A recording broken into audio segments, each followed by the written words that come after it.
दर्शकहरू, यस सग्लो समाज video magazine कार्यक्रम अन्तर्गत हामीहरू 27 अङ्कसँगै हिँडिसक्यौँ। तपाईँ दर्शकहरू र सग्लो समाजको टिम 7 महिना भयो हाम्रो यो सहयात्रा। जब डिश होम र हिमाल मिडिया मिलेर यस सग्लो समाज कार्यक्रमलाई अगाडि लिएर जाने निर्णय गरे, सुरुकै विचार थियो कि मुलुक अगाडि रहेका विषयहरूमा गर्नुपर्ने चिन्ता गर्ने अनि चिन्तन गर्ने र सकेमा बाटो निकाल्ने। यसै दौरानमा हामीहरू यी 7 महिनामा मुलुकका विभिन्न भेग पुग्यौँ, महत्त्वपूर्ण व्यक्तित्वहरूसँग अन्तर्वार्ता लियौँ, आम नागरिकको भोगाईको बारेमा चाहिँ नि बुझ्ने प्रयास गऱ्यौँ। हाम्रो रिपोर्टिङ टिम, हाम्रो क्यामेरा टिम र हाम्रो सम्पादन गर्ने मण्डलीले यहाँहरूलाई जे पेश गर्यो यसको संक्षिप्त विवरण आज हामी पेश गर्नेछौँ। एक खालको सङ्गालो। हाम्रो पहिलो अङ्कमै हामीले रोजेका थियौँ विषय पहिलो विश्वयुद्धमा लडेका मरेका गोर्खाली जवान। त्यस सग्लो समाज अङ्कको शीर्षक थियो वीरगाथा विरहगाथा। 106 वर्ष अघिको कुरा, 1914 को डिसेम्बर महिना। पहिलो विश्वयुद्ध सुरु भएको केही समयमै उत्तरी फ्रान्सको लाभबासी भनिने क्षेत्रमा एकातिर जर्मन र अर्कातिर ब्रिटिस शक्तिबीच भीषण लडाईँ भयो। गुप्तचरी गर्ने जर्मन सेनाका लेफ्टिनेन्ट अलेक्जान्डर पोफियरले एकजना गोर्खाली सिपाहीको लास भेटे र उनको कोट पकेट खोज तलास गरे। त्यहाँ उनले एउटा डायरी, तस्बिर र खुकुरी फेला पारे। डायरीमा असजिलो गरी कोरिएको अक्षरमा कविता छ। यो कठैबरा साने कप्तानको चढ्दो उमेर थियो, जोवन सबै शत्रुका हातबाट गयो। पल्टनको मायामा नेपालैमा रह्यो, जिउँदै मरेर कैलासमा गयो। त्यस डायरीको अर्को पेजमा केही सिपाहीका नामहरू कोरिएका छन्। यी मध्ये 8 नम्बरका मनवीर थापा 20 डिसेम्बर 1914 का दिन लाभबासीको युद्ध मैदान छेउछाउ भएको आक्रमणमा मारिएको विश्वास गरिएको छ। यो डायरी मनवीर थापाको हुन सक्छ। आजभोलि लन्डन बसिरहेका पत्रकार तथा लेखक श्रीभक्त खनालले लाभबासीमा मरेका सिपाहीको पत्रबारे himalkhabar.com मा एउटा लेख प्रकाशित गर्नुभएको थियो। 1 शताब्दी भन्दा बढी पछि यो चिठी हाम्रो सामु कसरी आयो, उहाँबाटै सुनौँ। म चाहिँ यो इन्टरनेटमा फेसबुकहरू हेरिरहेको थिएँ। त्यतिखेर चाहिँ एउटा यहाँ नेपालीहरूको समूहको एउटा ग्रुप पेज छ। त्यसमा चाहिँ एकजना मान्छेले के भनेको रहेछ भन्दाखेरि अङ्ग्रेजीमा लेखेर मलाई यो 2टा सामग्री छन्, सानसाना डायरीका टुक्रा छन्, त्यसमा भएका नेपालीका अक्षरहरू मैले पढ्न सकिनँ, त्यो के लेखेको छ भनेर सहायता गरिदिनुहुन्छ त भनेर पोस्ट गरेका रहेछन्।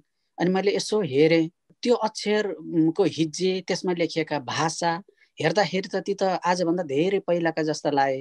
अनि मैले जसले पोस्ट गर्नु भएको थियो उहाँलाई सोधेँ। अनि उहाँले के भन्नुभयो भन्दाखेरि मेरो जिजु बुवा ग्रेट ग्रान्डफादर चाहिँ जर्मन आर्मीमा हुनुहुन्थ्यो, लेफ्टिनेन्ट हुनुहुन्थ्यो। अनि उहाँले चाहिँ एकजना गोर्खाली सार्जेन्ट जो युद्धमा मारिएका थिए, उहाँको सबबाट चाहिँ यो फेला पार्नु भएको डायरी हो भनेपछि त मलाई झनै खुल्दुली लाग्यो। पहिलो विश्वयुद्धमा जर्मनले थरीथरीका भाषा बोल्ने धेरै सिपाहीहरू युद्धबन्दी भएको थाहा पाए। अनि जर्मन अध्येताले युद्धबन्दीलाई भाषिक अध्ययन गर्न राम्रो प्रयोग गरेका रहेछन्। त्यसका लागि उनीहरूले विभिन्न भाषा बोल्ने गोर्खाली सिपाहीलाई गीत, कथा आदि माध्यमबाट आफ्नो कुरा व्यक्त गर्न लगाएछन् र त्यो रेकर्ड गरेछन्। एकजना अफिसरले गुरुङ भाषा सिकेको समेत रहेछन्। अनुसन्धानकर्ता अल्का आत्रेय चुडालले तीमध्येका केही रेकर्ड अनुसन्धान गरी जर्मनीमा राखिएको गोर्खाली युद्धबन्दीको अवस्थाबारे 2वटा लेख लेख्नु भएको छ। एउटा लेखमा उहाँले जर्मनीको बन्दी शिविरमा थुनिएका जसबहादुर राईले गाएको गीत उतार्नु भएको छ। टिस्टै खोला बाढिए आयो बगायो कुन भुलले, जर्मनी देशमा आइपुग्यौँ हामी अङ्ग्रेजको हुकुमले, ए सुन सुन सुनलाउने चरी अङ्ग्रेजको हुकुमले।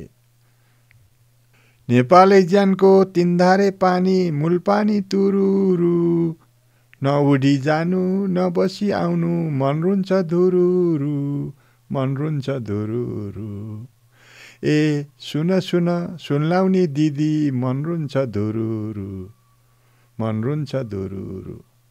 बेला मलाई कस्तो लाग्यो भने एउटा एजेन्सी भनौँ न वाक स्वतन्त्रता अथवा भावना व्यक्त गर्ने स्वतन्त्रता त्यतिखेर ती सैनिकहरूलाई पक्कै पनि थिएन। उनीहरूले मन खोलेर हैन दिद खोलेर आफ्नो मनको भावना उनीहरूले कस्तो अनुभव गरिराखेका छन्, साँच्चै उनीहरू दुखी छन् कि खुसी छन् कि अथवा उनीहरूले घर सम्झेका छन् कि अथवा कुनै कुराले उनीहरूलाई पीडा दिइराखेको छ कि अथवा यो युद्धबन्दी भएर बसिरहँदाको अवस्थामा उनीहरूको भावनाहरू के छन् त भन्ने कुरा चाहिँ प्रष्ट रूपमा व्यक्त भएको छैन ती कुराहरूमा। र मलाई चाहिँ के मन लाग्यो भने अब मैले खोतल्नु पर्यो, त्यहाँभित्र गएर हेर्नु पर्यो र उनीहरूले यस्तो पनि हुनसक्छ उनीहरूले साङ्केतिक रूपमा केही भनेका छन् कि त, आफ्नो भावना व्यक्त गर्न खोजेका छन् कि त।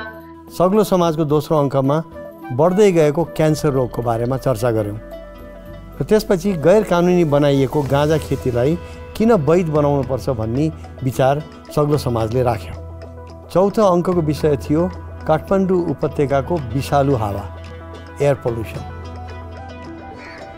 सिद्धार्थ टोलका रफी मियाको परिवारसँग 2 कट्ठा घडेरी र 12 कट्ठा बारी छ। यसमा गरेको खेतीले यो परिवारलाई खान पुग्दैन, त्यसैले उनीहरूले अर्काको जग्गा कमाउने गरेका छन्।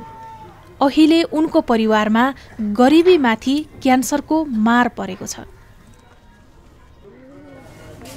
मलाई केही भयो छैन, पहिला यो घाँटी दुख्ने, घाँटी दुख्दा कहाँको दबाई औषधि खाएँ, राम्रो भएन।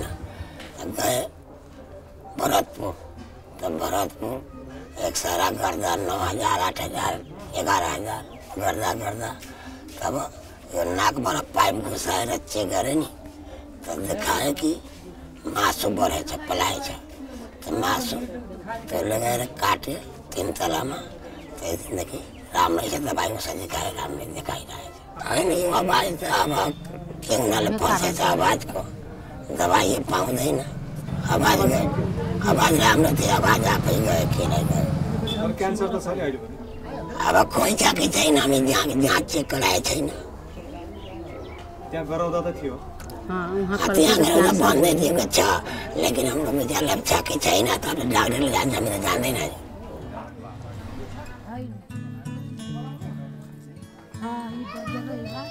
रफीको छिमेकी टोलकी फेकिना देवीलाई पहिले छातीको रोग जस्तो देखियो, पछि स्तनमा गाँठो बढ्दै गयो। उनीहरूलाई यो क्यान्सर हो जस्तो लागेको छ, तर पैसा नभएकाले उहाँहरू जचाउन जान सक्नुभएकै छैन।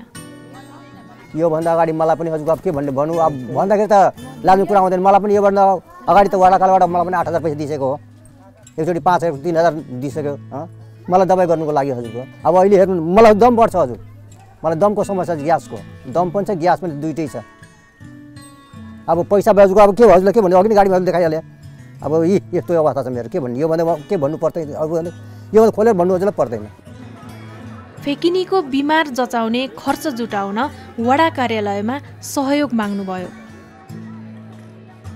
तर वडाले सहयोग दिनुका सट्टामा क्यान्सर लागेको हुनाले उपचारका लागि सिफारिस गरिदियो।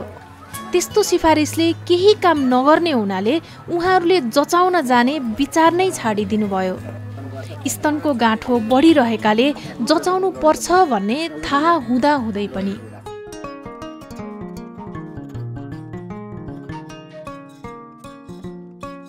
एकताका नेपालमा गाँजा खेती गर्न पाइन्थ्यो, तर निश्चित क्षेत्रमा तोकिए जति जमिनमा मात्र लगाउनु पर्थ्यो। सम्वत 2008 सालमा नेपाल सरकारले राजपत्रमा सूचना प्रकाशित गरेर एउटा जिल्लामा 10 बिघाभन्दा बढी जमिनमा गाँजा खेती गर्न नपाइने सूचना जारी गर्यो। तर आजभन्दा 60 वर्ष पहिलेदेखि गाँजा खेती गर्न, उपभोग गर्न र यसको कारोबार गर्नमा प्रतिबन्ध लगाउन नेपाललाई बाह्य दबाव पर्यो। सन् 1961 राष्ट्रसङ्घले लागु औषध सम्बन्धी एकल महासन्धि single convention on narcotic drugs pass गर्यो। यसले गाँजालाई कडा लागु पदार्थ मानेर यसको कारोबारमा प्रतिबन्ध लगायो। नेपालको कन्टेक्स्टमा चाहिँ हामीले जहिले पनि यसलाई मेडिसिनै भनिरहेको थियौँ के so we have been penalized for something in after 50 years WHO has recommend भनेपछि यसको हामीले क्षतिपूर्ति पाउनुपर्छ and we can claim that किनभने हामीहरूले सुरुदेखि इन राइटिङ यो ट्रिटीको 61 देखि नै 61 to 75 king Mahendra did not want to even look at this treaty outright rejection साइनै गरेनौँ हामीले 75 पछि वीरेन्द्रको कोरोनेसनमा हिपीहरूको यो लफडा सफडामा गरिदिएर यसलाई नराम्रै बनाइदिएर यतापट्टि हिपीहरूलाई पनि त्यसरी हटाइदिए अनि त्यसपछि यतापट्टि राजालाई ड्रग फ्री काठमाडौँ भनेर दिने यस्तै प्रोपागेन्डाहरू लिएर आए अनि गरिसकेपछि पनि 87 सम्म किङ वीरेन्द्र रेजिस्टेड द्याट भनेपछि हामीहरूले त्यो फ्लेक्सिबिलिटी थियो त्यो ट्रिटीमा 25 वर्षसम्म गाँजा ट्रेडिसनल युज गरेको मेडिसिनल युज गर्नेहरूलाई चाहिँ एउटा फ्लेक्सिबिलिटी थियो र Nepal was the last to sign the treaty with a reservation saying that we are not going to follow this clause of this treaty where cannabis and medicinal opium is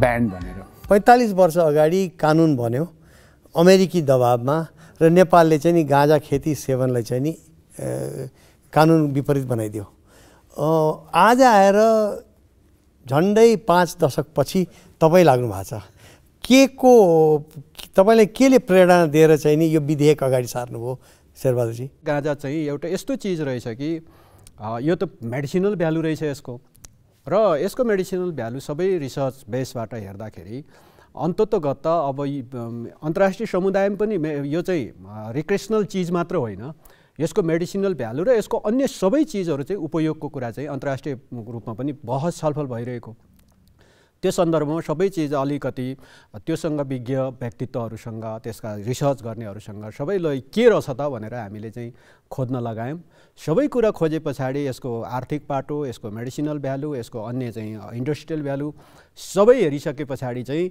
यो एउटा यस्तो item हुनसक्छ जुन आइटमले नेपाली गरिब जनताले पनि धनी बनाउँछ यो मुलुकलाई पनि धनी बनाउँछ र यो जग बस्छ यसले मुलुक धनी बन्ने एउटा आधार जग बस्छ भन्ने कुरामा हामी एउटा निष्कर्षमा पुग्यौँ त्यसको आधारमा हामी एउटा ठुलै टिम रिसर्च टिमका साथीहरूले एउटा फिडब्याक पनि दिनुभयो त्यसको आधारमा हामीले एउटा कानुन बनाएर गैर सरकारी विधेयकको रूपमा संसदमा हामीले दर्ता गर्नु हो यो गैर सरकारी विधेयक गर्नुको कारण म सोध्न चाहन्छु आम समुदाय बिचमा पनि मान्छेले रिक्रेसनल युजमा प्रयोग गर्दाखेरि अलि मान्छे बिग्रे गाँजा खाए गजेडी भए भन्ने जस्तो जुन नेगेटिभ चिज थियो नि त्यति सालतिर अब कानुनले प्रतिबन्ध लाग्यो त छुनै नहुने चिज बोक्नै नहुने चिज किनभने छुयो बोक्यो भने खायो भने त जेलमा पर्ने थियो त्यसपछि यो चिज त एकदम वर्जित चिज हो भन्ने खालको जुन खालको मनोविज्ञान थियो नि त्यो मनोविज्ञानलाई क्रस गर्नु पनि थियो हामीले र अन्तर्राष्ट्रिय रूपमा त अब यो ओपन हुँदै गइरहेकै थियो त नेपाली समाजमा हामीले नै डेभलप गरेको कानुन बनाएर चाहिँ प्रतिबन्धित लाइरहेपछि अनि त्यो प्रतिबन्धको कारणले जुन नेगेटिभ मनोविज्ञान थियो यो प्रतिको त्यो मनोविज्ञानलाई क्रस गर्नको लागि हामीले सार्वजनिक बहस होस् भन्ने पनि हाम्रो मेन अभिप्राय थियो र जब दर्ता गरिसके पछाडि त हामीले सबै राजनीतिक दलका नेताहरूसँग पनि भेटघाट गऱ्यौँ पार्लियामेन्टभित्र पनि सदस्य पार्लियामेन्ट मेम्बरहरूको बिचमा छलफल गऱ्यौँ आम जनताको बिचमा पनि पुग्यौँ र यो यति छिटो चाहिँ यसले चाहिँ जनताले यसलाई चाहिँ पोजिटिभली लिए कि मोमेन्टम लिइहाल्यो दैलेख जिल्लाकी रेखा थापा बीबीएसको पढाइ सकेर काठमाडौँ आउन चाहनुहुन्थ्यो तर उहाँको इच्छा पुरा हुन सकेन पैसा नभएर होइन काठमाडौँको वातावरणले गर्दा एकदमै हुन्छ जब म होइन अलिकति मान्छेहरूको भिड भएको ठाउँमा गयो भने चाहिँ मलाई एकदम उकुस मुकुस हुने अनि सास फेर्न गाह्रो हुने हुन्छ त आफूले कसरी एडजस्ट गर्ने भन्ने कुरा हो मेरो हकमा चाहिँ म यहाँ बसेर होइन यहाँ केही गर्छु भन्ने चाहिँ मलाई लाग्दैन त्यो हाम्रो दैलेखमा पाउने अक्सिजन यहाँ चाहिँ पाउँदैन जस्तो लाग्छ कि मलाई त अब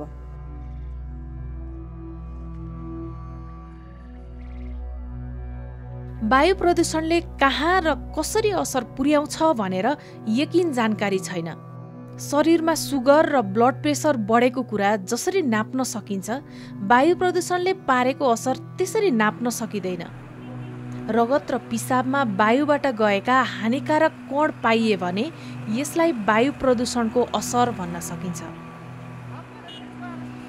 हेल्थ इफेक्ट इन्स्टिट्युट र इन्स्टिट्युट फर हेल्थ मेट्रिक्स इभ्यालुएसनको अनुमानमा नेपालमा वायु प्रदूषणले गर्दा दिनै पछि 114 जनाको मृत्यु हुने गरेको छ यस हिसाबले वर्षेनी 42,000 जना नेपाली वायु प्रदूषणले गर्दा मर्ने गर्छन् चिकित्सकहरू वायु प्रदूषणले मानिसको स्वास्थ्यमा विभिन्न किसिमले असर पार्छ भन्छन् मलाई भन्दाखेरि दमले पनि मान्छे विभिन्न कारणले प्रकारान्तरमा गएर मृत्यु हुन्छ मान्छेको। त्यो दमलेबाट हुने मृत्युमध्ये करिब 43% त यही पोल्युसनको कारणले बिग्रिएर भएको भन्छ। कति ग्यासहरू हुन्छन्, कति पार्टिकल्स कणहरू हुन्छन् र धेरै जसो चाहिँ हानिकारकै हुन्छ यिनीहरू हैन।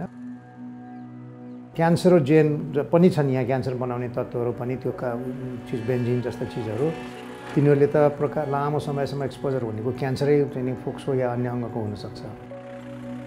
यङ स्वस्थ मान्छे पनि लङ टर्म लामो समयसम्म प्रदूषणको मारमा पऱ्यो भने दम जन्मिने, हार्ट एट्याक हुने, हार्ट फेल हुने, क्यान्सर हुने, समग्रमा आयु घट्ने, यो सबै तपाईँ हामीलाई नि हुनसक्छ। यो त प्रतिदिन बिग्रँदो छ। अहिले रोकिएन भने यो बसी नसक्ने ठाउँ हुन्छ।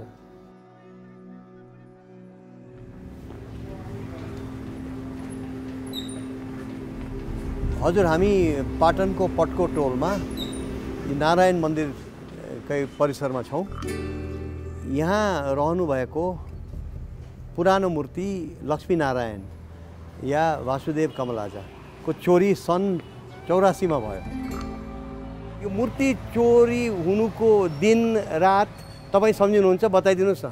यो चोरेको त थाहा छैन। हामी चाहिँ यस्तो घुम्न आउने बेलामा, दर्शन गर्ने बेलामा नारायण देव छैन। नभएपछि यसको बेला कसले लग्यो कसले राम्रो थाहा छैन। एउटा सदबिज भन्ने एउटा अन्तर्राष्ट्रिय लिलाम संस्था छ जसले चाहिँ नि कीमतीका मूर्ति र अरू खालका चाहिँ नि कलाकृतिहरूलाई चाहिँ नि लिलाम गर्छ। उसको क्याटलगमा हाम्रो यहाँको चाहिँ नि लक्ष्मीनारायण 4 वर्षपछि सन् 90 मा र यो बेचबिखनको लागि तयार छ भनिकन 30 देखि 40 हजार अमेरिकी डलर प्राइस तोकेर चाहिँ नि डिस्प्ले भयो र हामीले बुझेसम्म चाहिँ नि त्यो बिक्री भयो। त्यसपछि कता हो हामीलाई थाहा छैन। डालस म्युजियम अफ आर्ट पुगेको थिएँ 2010 मा। त्यहाँ जाँदाखेरि एउटा सेक्सनमा चाहिँ नि मैले के देखेँ भने यो मूर्तिहरू त धेरैवटा मूर्ति देखेँ त्यहाँ। त्यो मूर्ति चाहिँ नि कतै नेपालकै त होइन यो भनेर मनमा लागेको थियो त्यो बेला 2-3वटा मूर्ति। अनि पछि जब यो एरेन थम्सनको त्यो आर्टिकल र त्यो सबै कुरो देख्दाखेरि त त्यहाँ देखेको मैले मूर्ति त आफ्नै ठाउँको रहेछ। We have with us Joy Lynn Davis, who is an artist. She is from California in the United States, presently living in Sweden. And she has followed the theft of idols from Nepal to the west, mainly to the west.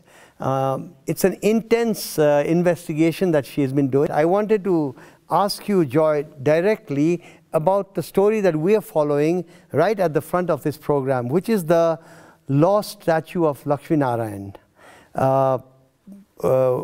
Vasudeva or Narayan, Vishnu, and his consort, Lakshmi.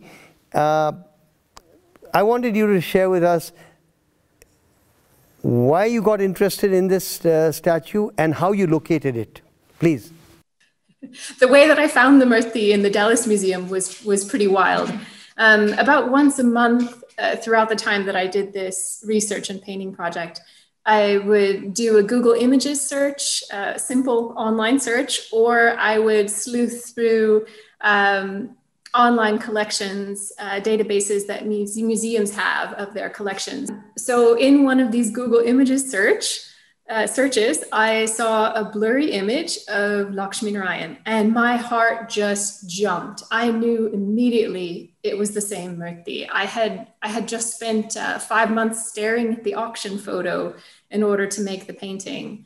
And the blurry image that I found on Google Images was taken by a Nepali blogger who was living in the Dallas area at the time. And the blogger had been to an event at the Dallas Museum of Art and had photographed the Murthy and put the image on the blog. So innocent enough, the blogger didn't know that it was stolen, of course. And but I made that connection that it was the same one.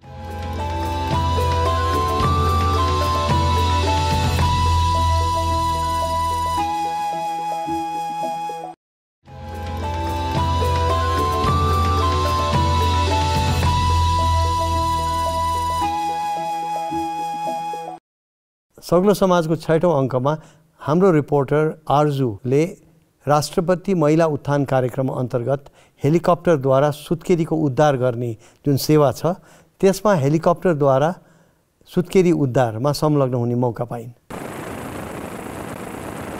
हामी पत्रकारहरूले धेरैजसो नराम्रा खबर बटुल्नुपर्छ। गाडी दुर्घटना भएर धेरै मानिस मरेका, बाढी पहिरो, हावाहुरी आएर मानिसको बिजोग भएका आदि आदि यस्ता दुःख लाग्दा खबरका साथमा हामी केही राम्रा खबर पनि बटुल्छौँ। जस्तै लोकमाया दर्लामीलाई बचाउन गरिएका प्रयास बारेको यो रिपोर्टिङ। लोकमायाले बिहान 9:30 बजे गाउँकै स्वास्थ्य संस्थामा बच्चा जन्माउनु भएको थियो, तर साल नझरेकाले रगत बग्यो। त्यहाँ उपचार हुन नसकेपछि उहाँलाई काठमाडौँ ल्याउनु परेको हो। यसरी उद्धार गर्न गएको हेलिकप्टर अथवा हवाईजहाजमा सुत्केरीका आफन्तलाई पनि चढाइन्छ। यहाँ लोकमायाकी आमा, नन्द र भिनाजु पनि सँगै आउनु भएको छ। कतै बीचमा आइपुग्दा लोकमायाको रगत बगेर खुट्टासम्म पुग्यो। त्यसपछि हाम्रो टोलीलाई 20 मिनटको यो उडान अत्यन्तै लामो लाग्यो।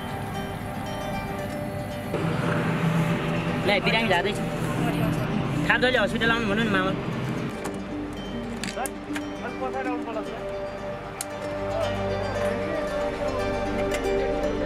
हेलिकप्टर त्रिभुवन विमानस्थल आइपुग्दा परोपकार प्रसूतिगृह तथा स्त्री रोग अस्पतालको एम्बुलेन्स त्यहाँ पुगिसकेको थियो। कति पनि ढिलो नगरी एम्बुलेन्स अस्पतालतिर दौडियो। लोकमायाको होस अझै फिरेको थिएन।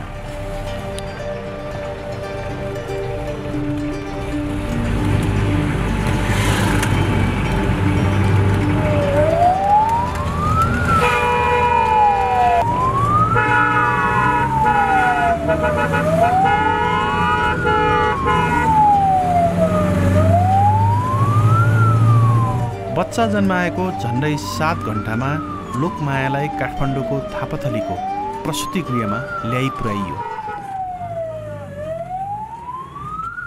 उहाँको डेलिभरी पश्चात उहाँको साल चाहिँ झरेको रहेनछ। साल नझरेको कारणले अलिकति त्यहाँ डिले भयो र ब्लिडिङको मात्रा पनि अलिकति बढ्यो डेलिभरी गर्दाखेरि। पछि साल चाहिँ झर्यो र तर सालको केही टुक्रा चाहिँ पाठेघरभित्रै अड्केको रहेछ र त्यो टुक्रा अड्केको कारणले अलिकति ब्लिडिङ अलिक बढी भयो। उपचार गर्दाखेरि अन्य नर्मल उपचार बाहेक बिरामीलाई 2 पोका जति रगत चढाउनु पर्ने अवस्था देखियो र बिरामीलाई ब्लड पनि चढाएछौँ। बिरामीलाई ब्लड चढाइसकेपछि अहिले 2 दिनपछि बिरामी चाहिँ स्टेबल हुनुहुन्छ र अवस्था चाहिँ सामान्य रह्यो। आशा गरौँ उहाँहरू चाँडै घर फर्कनुहुन्छ। टाइममा हो अनि अचम्म लाग्यो। अहिलेसम्म यस्तो निःशुल्क उद्धार गरेको थाहा छैन। अनि तपाईँहरूले यहाँ पैसा त के तिर्नु परेछ? छैन, केही पनि छैन। निःशुल्क दबाईहरू यताउता अलि हल्का तिर्ने हो, त्यो पनि कमै मात्रामा, मात्र तिरिरहेको छैन।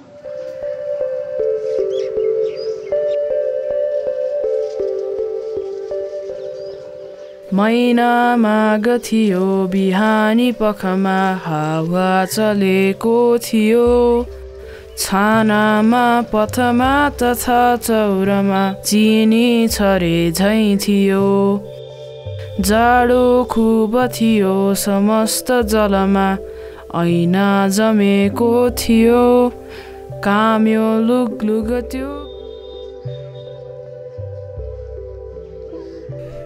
यो कविता लेख्ने भीमनिधि तिवारी यसपालिको माघको सुरुमा वीरगञ्ज पुगेका भए। उनले अलि फरक खालको कविता लेख्थे होलान्। उनले भन्थे होलान्, जाडो खुब थियो, समस्त नभमा चिनी छरे झैँ थियो। यसपालिको माघको सुरुमा वीरगञ्जको आकाश त्यहाँको हावामा बाक्लो चिनी छरे झैँ भएको थियो। जाडोबाट जोगिन गाईबस्तु लगायतका जनावर र मान्छे सबैले आफ्ना ढङ्गले प्रयास गरिरहेका थिए। तर त्यति गर्दा पनि जिउ तातो पार्न उनीहरूलाई समस्या परिरहेको थियो। समस्या तो ये बा, अब जरा जरूरत से पहनावा था, जरा लड़का जरूरत से उघारे पुघारे लड़का घूमता। अब काम धंधा गरिया लोग के तो लॉकडाउन लागल तब से काम धंधा होते नहीं तो पैसा कौड़ी रही तब लोग लड़का से कपड़ा लता किनाई तो हल्ले नहीं के पैसा काम नहीं खिला देता नहीं गरिया सब घर ही बालो लड़का से कपड़ा लता पुरान पहना के गुजर कोई जाता है ठंडा के साथ।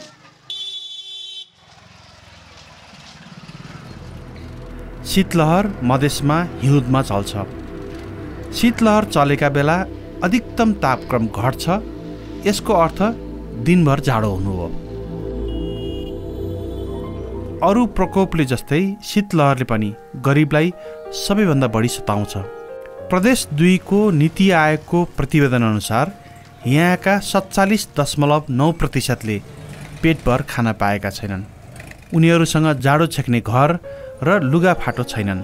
बिरामी हुँदा उनीहरू उपचार गराउन सक्दैनन्। यहाँको गरिबी नेपालको औसत गरिबीभन्दा झन्डै दोब्बर छ। हाम्रो देशमा सशस्त्र द्वन्द्व सुरु भएको 25 वर्ष भएको थियो, तर मिडियामा धेरै चर्चा भएको हामीले पाएनौँ। यसै अवसरमा 4 जना पत्रकारहरूले द्वन्द्वको बेलामा आफूले भोगेको कुरा, जनताले भोगेको कुरा र त्यति बेलाको अवस्था प्रस्तुत गर्ने मौका पाएका थिए सग्लो समाज अन्तर्गत। कालीकोट त साँच्चीकै विकट रहेछ नि। म नेपाल अलिअलि त घुमे हो, तर त्यस्तो ठाउँ चाहिँ म देखाएको छैन। त्यो पहाडको धारमाथि घरहरू र बाटो एउटा र बाटो पुगेको थिएन। कर्णाली राजमार्ग तयार पनि भएको थिएन, अलिअलि खन्दै थिए र त्यो धारमा हेलिकप्टर आएर ल्यान्ड गरेको थियो।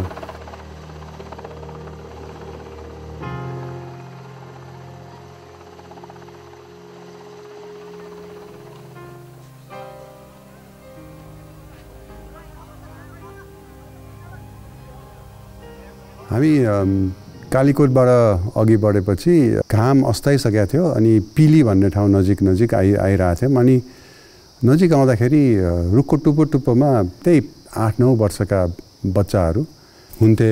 अनि हामी नजिक आएपछि खुर्र तल त्यो रुखबाट तल झरेर दौड्दै जान्थे क्या गाउँतिर। तिनीहरू त माओवादीको होल टाइमर रहेछन्। अनि को आयो भनेर त्यहाँ निगरानी गर्न र सेन्ट्रीमा बसेर रहेछन्, हामीलाई थाहा थिएन। अनि उनीहरूले चाहिँ गाउँमा गएर कमान्डरहरूलाई 3 जना नेपाली र एउटा विदेशी आउँदैछ भनेछन्। अनि हामी त्यहाँ पुगेपछि हामीलाई केयरकार गर्न थाले। खोइ त विदेशी भनेको मलाई भनेर रहेछ, म अल्गो अनि सेतो कपाल भएको मलाई त्यो बच्चाहरूले चाहिँ विदेशी भन्ठाने रहेछन्। तर त्यहाँ पुगेपछि चाहिँ त्यस्तो फ्रेन्डली चाहिँ थिएनन्। उनीहरूले अब के गर्न आएको, कुन काममा आएको, हामीले नभनिकन किन आएको, खोइ त कागज भनेर त्यो खोजे र बेलुकातिर चाहिँ गाउँ सभा गरेर हामीलाई अगाडि उभ्याएर पहिले त मालासाला लाए, पछि चाहिँ हामीलाई सेनाको जासुस गर्न आएको भन्ने आरोप अनि यस्ता शाही कुत्ताहरू भन्ने खालको कुरा गरे र बेलुकातिर त अलि राम्रैसँग केरकार गरे।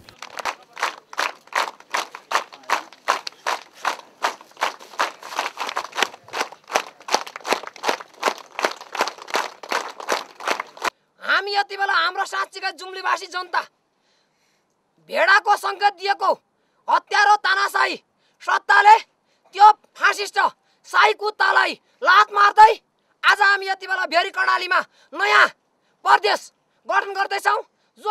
कस्तो सम्भव भने मलाई चाहिँ भर्खर पढाएको थिएँ मैले ब्रदर नम्बर 1 भन्ने क्याम्बोडियाको खुमेर रुजको बारेको अनुभव।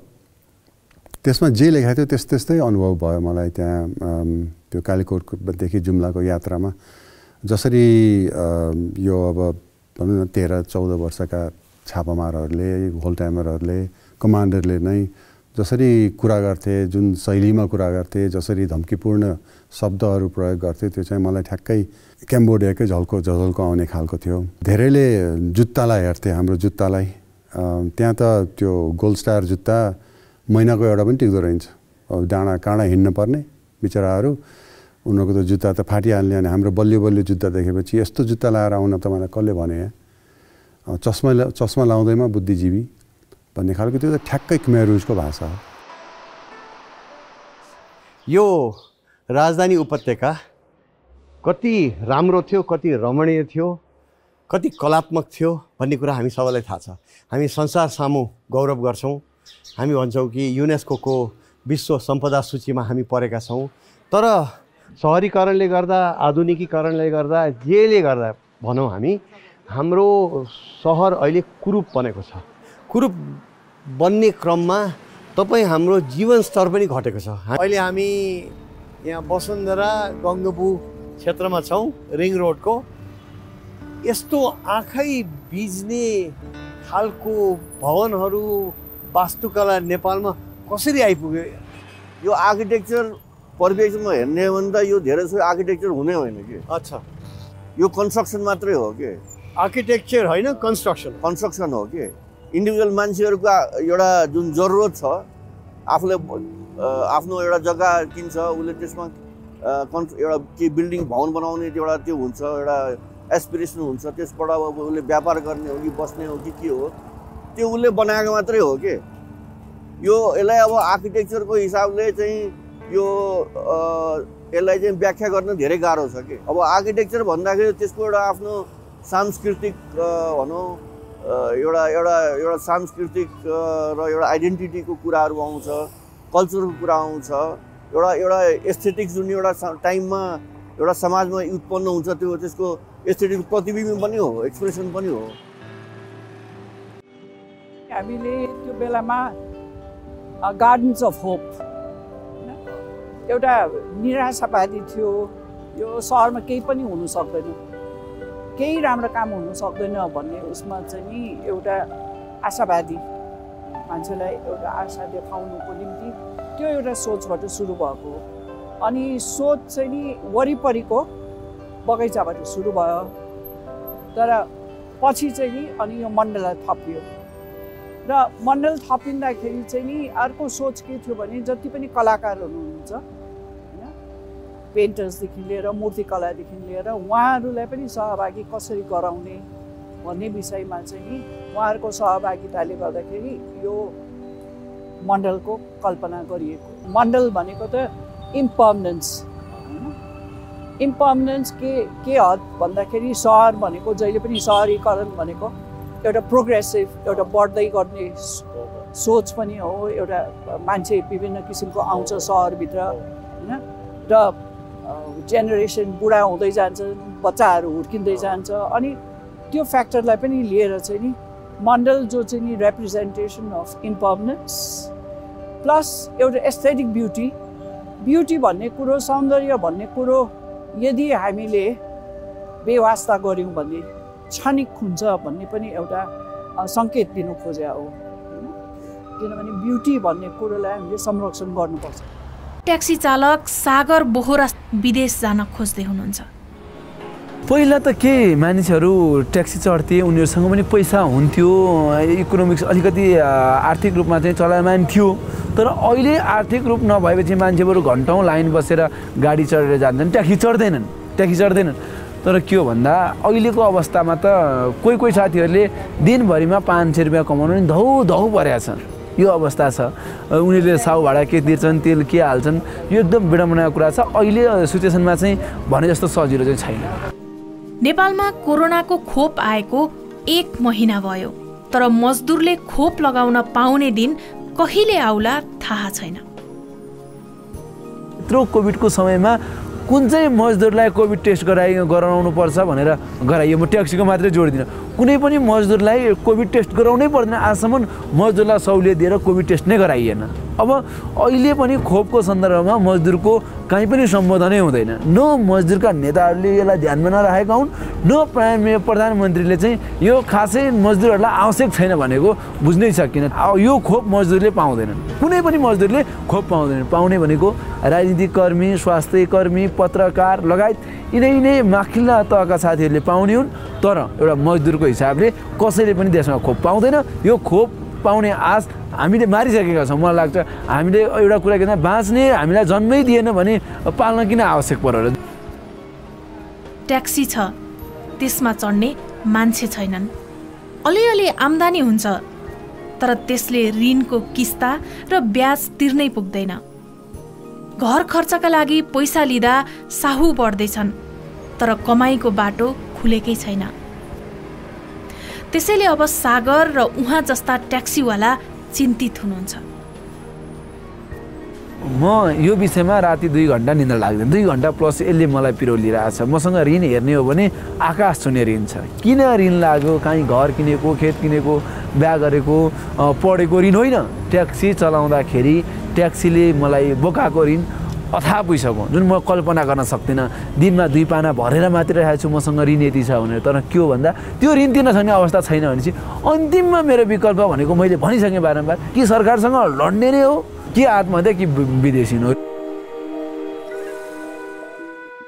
गैर समावेशी हाम्रो समाजको समस्याहरू उत्खनन गर्नलाई सग्लो समाजले धेरै विद्वानहरूसँग अन्तर्वार्ता लियो र मूल प्रश्न थियो किन विभिन्न समुदायहरू भर्याङ बनाइन्छन् सत्ता प्राप्तिको लागि र कसरी सत्ता प्राप्तिपछि ती समुदायहरू शक्तिमा पुगेकाहरूले बिर्सन्छन् एउटा कमन मान्छे चाहिँ कसरी चाहिँ नेतृत्वमा पुगेपछि उस्तै आफू जस्तै मान्छेहरू देख्छ भन्ने कुरा छ त्यो हामीले हेर्ने दृष्टिकोणमै कसरी बदलाव आउँछ किनभने त्यो पदमा नपुगुन्जेलसम्म मान्छे एक तरिकाले सोच्छ तर पदमा पुगेपछि सब कुरा ठिक छ भनेर किन सोच्छ भन्ने एउटा प्रश्नले मेरो दिमागमा लागेको छ दोस्रो कुरा चाहिँ यो बिचमा जुन जाँदाखेरि चाहिँ उसले जसरी पार गर्नु पर्यो त्यो अप्ठ्यारोहरू पार गरिसकेर त्यहाँ माथि नै पुगिसकेपछि त उसले फेरि फर्किने भन्ने कुरा त कहिले पनि सोच्दैन होला भुइँ तहको आवाजलाई भर्याङ बनाएर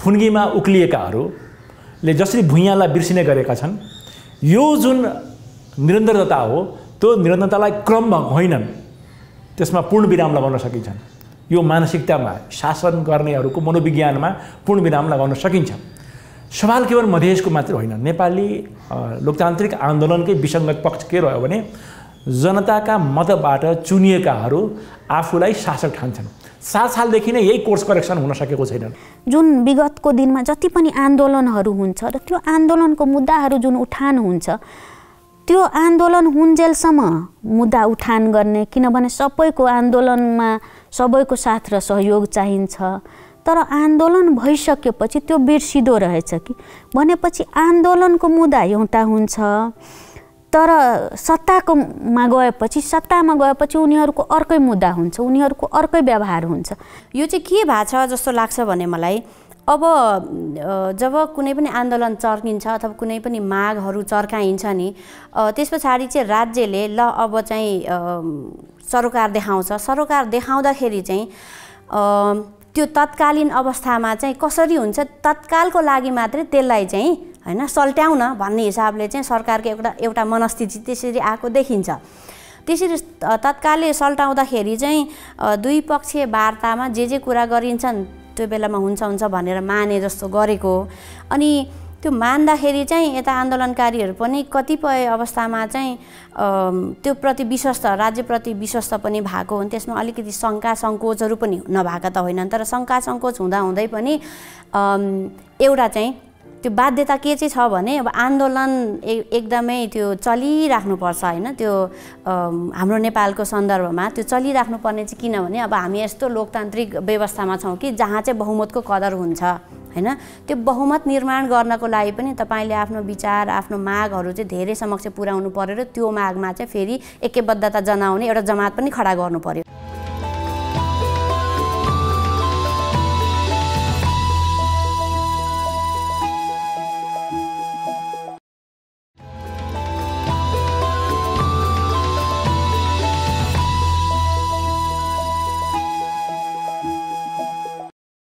सग्लो समाजको हाम्रो टिम पुग्यो सुदूरपश्चिम प्रान्त त्यहाँ एकातर्फ बडे मानका संरचनाहरू बन्दैछन् आरक्षणहरूमा जीव जन्तुको चाहिँ नि अवस्था निहाल्नुपर्ने थियो यस्तै त्यहाँका पर्यटकीय सम्भावनाहरू जनमानसहरू चाहिँ नि भारत भित्रिने क्रम कामको लागि त्यो कसरी रोक्नु छ यसको बारेमा छलफल गर्नु थियो थारू समाज र त्यहाँको पहाडीय समाजको बीचको दरारलाई कसरी मेटाउने यी सबै विषयहरू समेटेर हामीले सग्लो समाजको 13औं अङ्कमा पेश गर्यौं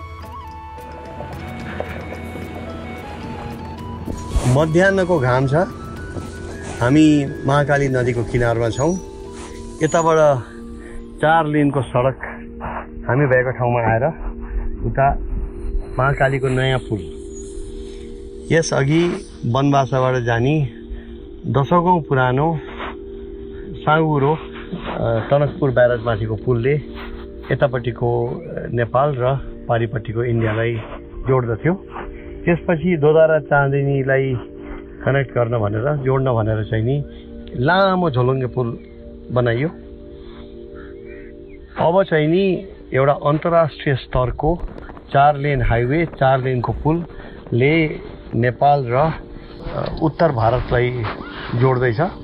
विशेष गरी नयाँ दिल्ली क्षेत्र, पन्जाब, हरियाणा र पश्चिम उत्तर प्रदेश। यो पुलको महत्त्व नेपालको अर्थतन्त्र र सुदूरपश्चिमको अर्थतन्त्र र समाजलाई असर पार्ने नै छ। आवत जावतको सजिलो, त्यस्तै अब सुक्खा बन्दरगाह बन्दैछ उतापट्टि, त्यसको अर्थ एकदम कमर्स बढ्ने भयो, व्यापार बढ्ने भयो र यो क्षेत्रलाई मात्र नभइकन, यो प्रान्तलाई मात्र नभइकन पूर्वतिरका पुरै नेपालको अर्थतन्त्रले यसले राम्रो गर्छ भन्ने अनुमान छ।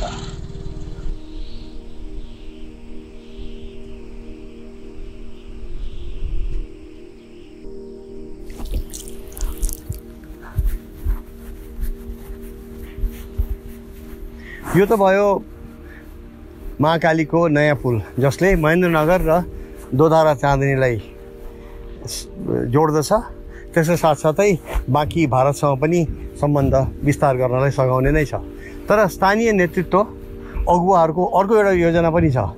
त्यो हो यो पुलको चारैपट्टि, पुल माथि पुल तल यता, पुल माथि पुल तल उतापट्टि एउटा रमणीय मनोरञ्जन स्थल बनाउने, एउटा बृहत वाटर पार्क जहाँ चाहिँ नि महाकालीको पानीलाई प्रयोग गरिकन बोटिङ, फिसिङदेखि लिएर विदेशमा पाइने जस्तो धुमधामको ठाउँ बनाउँदै हुनुहुन्छ उहाँहरू। आश गरौँ यो थलोलाई चाहिँ नि महाकाली नदीले बर्खाको बेलामा धक्का नदियोस् र आउँदा दिनमा अर्थतन्त्रको लागि र भारतबाट आउने टुरिस्ट लगायत नेपालका पर्यटकहरूलाई पनि यसले चाहिँ नि मनोरञ्जनको राम्रो ठाउँ दियोस्, आम्दानीको थलो बनोस्।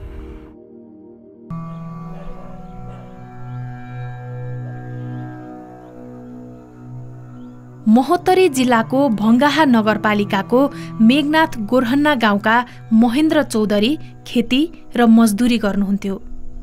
2077 साल वैशाखमा उहाँ अचानक बिरामी पर्नुभयो।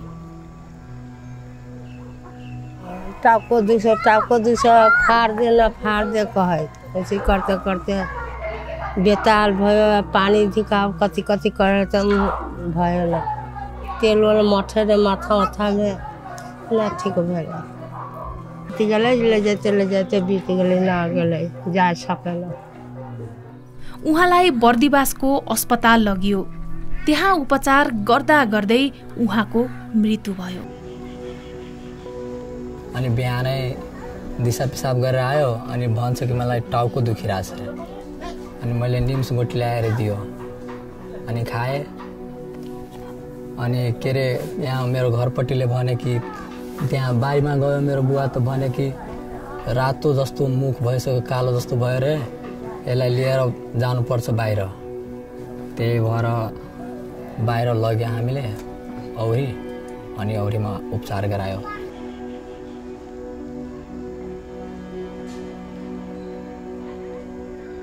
आउ खलकी 1 बजे रात से केना न केना हक सखी हुई लगले, हक सखी होइत में जाले बिहान होली ताले प्राण छूट गेल।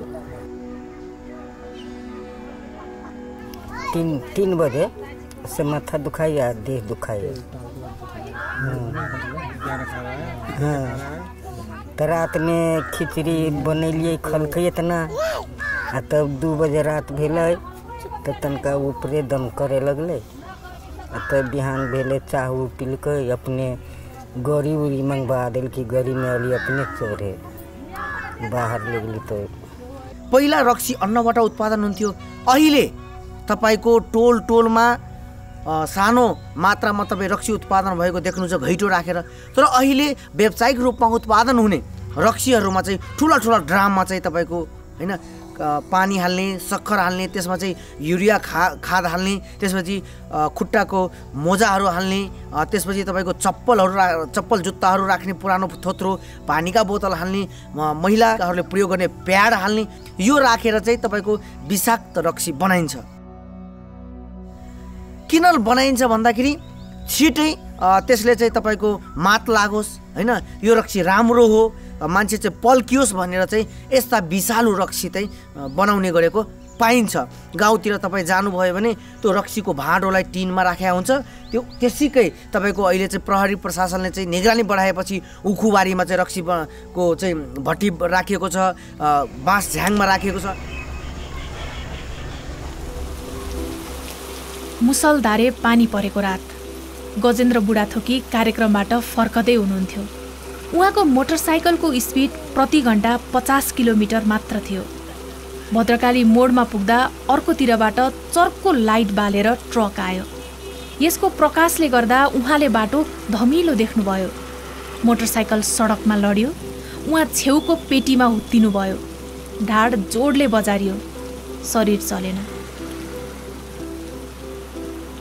मोटरसाइकल चलाउँदाखेरि पनि मेरो साथीहरूले मलाई जिस्काउँथे, तेरो मोटरसाइकललाई चाहिँ साइकलले जित्यो भनेर जिस्काउँथे। एकदमै सचेत भएर म 50भन्दा माथिको स्पिडमा कहिले मोटरसाइकल मैले म चलाउँदैन थिएँ। मेरो दुर्घटनाको कारण चाहिँ मेरो रङ साइडबाट आएको गाडीले ठुलो हाइबिममा बत्ती चाहिँ बाल्दाखेरि म हतालिएर मेरो सडक दुर्घटना भयो। बाहिरी चोट त मेरो कोही पनि थिएन। दुर्भाग्य चाहिँ मेरो के हो भने स्पाइनल कर्ड इन्जुरी भनेको चाहिँ कस्तो खतरनाक हुँदो रहेछ भन्दाखेरि मेरो बाइक जम्मा 50को स्पिडमा थियो। 50को स्पिडमा भएको बाइक पनि लड्दाखेरि बाहिर मेरो कोही त पनि चोट थिएन, ढाड गएर पेटीमा बज्रेछ। त्यसले नै जीवन फेरि व्हिलचेयरमा बाँच्न बाध्य बनायो। यो घटनाले एउटा पाठ सिकाएको छ। दुर्घटना कहाँ, कसरी, कति बेला र कसको हुन्छ भन्ने कुनै अनुमान नहुँदो रहेछ। दुर्घटना भनेको जसलाई जतिखेर जुनसुकै समय पनि हुनसक्छ। आज मैले भने 2065 साल असोज 8 गते बेलुका 9:12 भन्दा अगाडि त मैले सोचेको पनि थिइनँ होला नि त म सडक दुर्घटनामा पर्छु भनेर। तर म दुर्घटनामा परेँ। म फेरि व्हिलचेयर बाउन्डेड भयो। एउटा मान्छे घाइते भयो भने 7 महिना हस्पिटल बस्यो भने उसलाई 5 देखि 7 लाख रुपियाँ त उसको हस्पिटलमै सिद्धिन्छ। सामान्य मान्छेले कहाँबाट लिएर आउने र हस्पिटलबाट फर्केपछि पनि कुनै न कुनै किसिमको अपाङ्गता अथवा कमजोरी उसले जिन्दगीभरिको लागि विकनेस गर्नु पर्यो। पहिलेको जस्तो काममा फर्किन सक्दैन। स्पाइनल कर्ड इन्जुरी भयो भने हात बाँचियो, हातै काट्नुपर्ने अवस्था, खुट्टै काट्नुपर्ने अवस्था, आँखा नचल्ने अवस्था, कोही प्यारालाइज पर्ने अवस्था भयो भने। शारीरिक अपाङ्गता त छँदैछ, त्यसमाथि मानसिक पीडाको बोझ पनि उत्तिकै थपिन्छ। म काम गरिरहेको छु नि, बजारमा काम त गरिरहेको छु। म भनौँ न 3-3वटा मिडिया आउटलेटको चाहिँ मैले नेतृत्व गरिसकेँ यसबिचमा। भने पनि मान्छेले मलाई हेर्दा चाहिँ के भने व्हिलचेयर बस्छ, बिचारा यहाँ व्हिलचेयरमा बस्यो है। कतिपय व्यक्ति मेरै छिमेकीले के यस्तो हुनुभन्दा त प्याटक्कै मरेको भएदेखि बरु परिवारलाई आनन्द हुन्थ्यो नि। पहिले सुरुमाको दिनमा त त्यस्ता शब्द म त रुन्थेँ क्या। दुर्घटना भएपछि गजेन्द्र निराश हुनुभयो, तर उहाँले आफूलाई सम्हाल्नुभयो। पत्रकारिता क्षेत्रमा निरन्तर लागिरहनुभयो। तर गाडी दुर्घटनामा परेका सबै व्यक्ति गजेन्द्र बुढाथोकी जस्ता हुँदैनन्।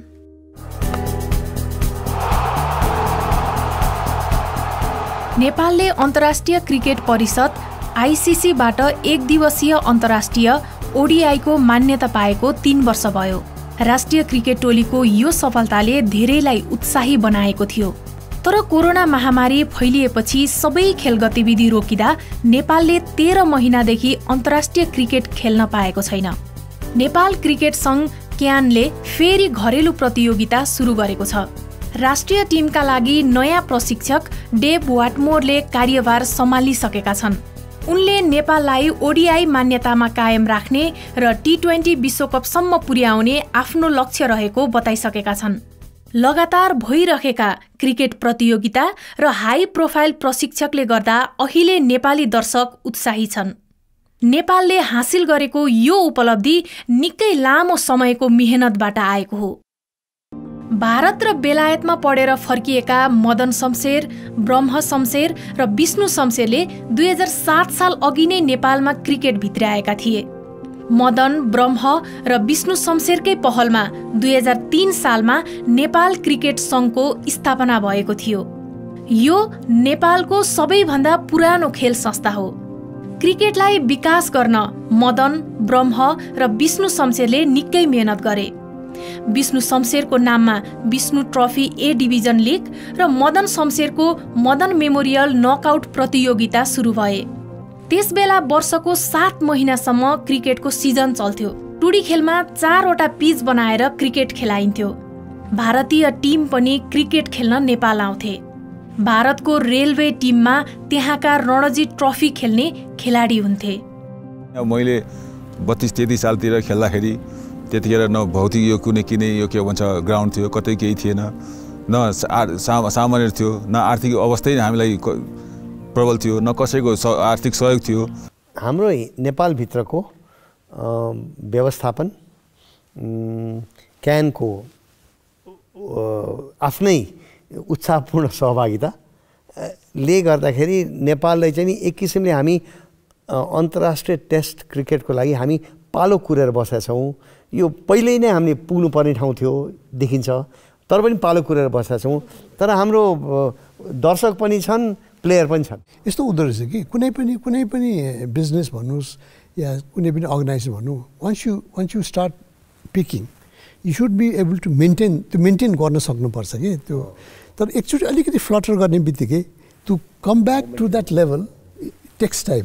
अब अहिले मेरो विचारमा इफ एभ्रिथिङ गोज, सबै कुरालाई प्रपर स्ट्रक्चरमा क्यानले आफ्नो रेस्पोन्सिबिलिटी निभायो, गभर्मेन्टले सपोर्ट गर्यो इन्फ्रास्ट्रक्चरमा, प्लेयरहरूले पर्फर्म गरे, गर्नु पनि पऱ्यो नि। पारस खडा त जहिले पनि जन्मिँदैन, सन्दीप लाइन्छाने जहिले पनि जन्मिँदैन। सो दे न्यू पिपल पनि उमेर पुग्छ, अगाडि बढ्छन्, जान्छन् होइन। So they have to coach बन्लान्, उहाँहरूले चाहिँ अरूहरूलाई चाहिँ उत्साह दिन्छन् होइन। त्यो भयो प्लेयरहरूको। प्लस अब सपोर्ट त सधैँ छ उसको, क्राउडको। स्पोन्सरहरूले पनि सपोर्ट गरिदिएको खण्डमा यो सबै चिज फेरि एउटा स्ट्रिम लाइनमा आएर भनौँ न फाइन ट्युनिङ भएर माथि गयो भने नेक्स्ट एक्सप्लिक कन्ट्रीमध्ये one of the country will be Nepal. Lumbini र तिलौराकोट पुगेको सग्लो समाज टिमले त्यहाँ भएका पुरातात्विक काम तथा लुम्बिनी क्षेत्रलाई चाहिँ नि पर्यटकको लागि र तीर्थालुको लागि तयारी पार्ने काम एक हदसम्म सकिएको विवरण लिएर दर्शक सामु पेश भयौँ। नेपाली जनले लुम्बिनीलाई बुझ्ने, यसको गहिराई, यसको ऐतिहासिक गहिराई, यसको पुरातात्विक महत्त्व, यी सबै कुरालाई हामीले जति बुझ्छौँ उति नै हामीलाई गर्व हुनेछ यो लुम्बिनी क्षेत्रलाई सुरक्षित राखिरहनलाई, हाम्रो लागि, सन्ततिका लागि, संसारका लागि।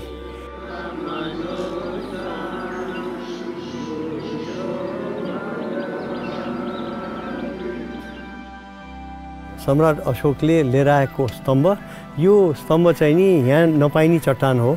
ढुङ्गा चाहिँ नि चुनार ढुङ्गा, जो चाहिँ नि बनारसभन्दा पनि दक्षिणमा गङ्गापारीबाट कसो हो बोकेर डुङ्गामा होस् या गाडामा कसरी हो लिएर आएर कति टनको हो कुनै, र भारतवर्षभरि नै यो यस्ता स्तम्भहरू छरिएका छन्।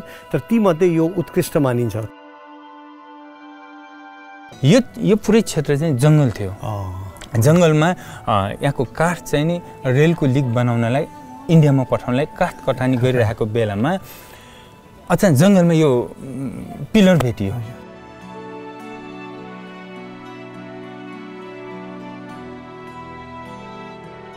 पहिले त छोपि नै राखेको थियो, पछि यसमा बुवाहरूले चाहिँ नि स्तम्भ देख्दा साथै अशोकन पिलर भनेर त थाहा पाइहाल्यो।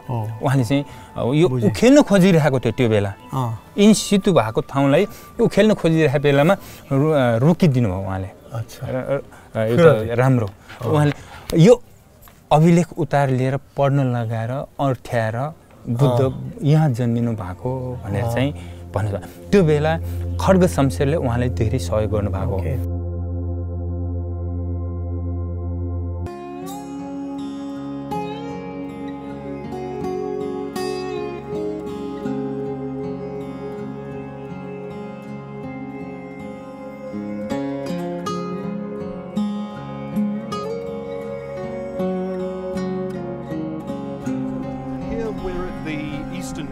हामी पूर्वी गेटमा छौँ, बुद्ध हुनका लागि सिद्धार्थ गौतमले घरबार त्यागेर हिँडेको गेट।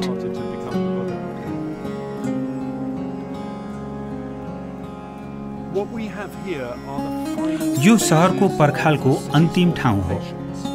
ती इँटा देख्दै हुनुहुन्छ नि, यहाँ धेरै अग्लो टावर थियो भनेर कल्पना गर्नुपर्छ। त्यस उता 2वटा थुम्का छन्।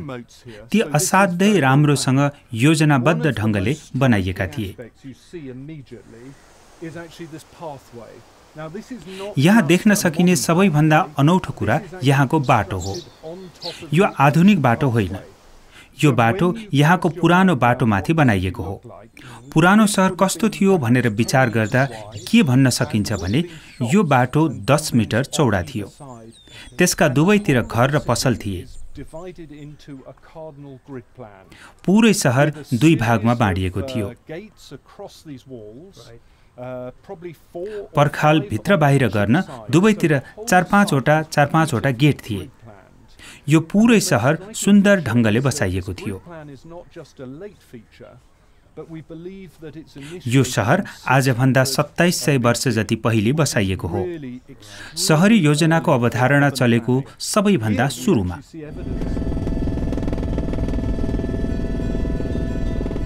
हामी अहिले समुद्र सतहबाट 5010 मिटर अग्लो ठाउँमा छौँ।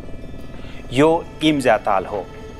यहाँ आइपुग्दा जो कोहीलाई पनि शान्तिको अनुभूति हुन्छ।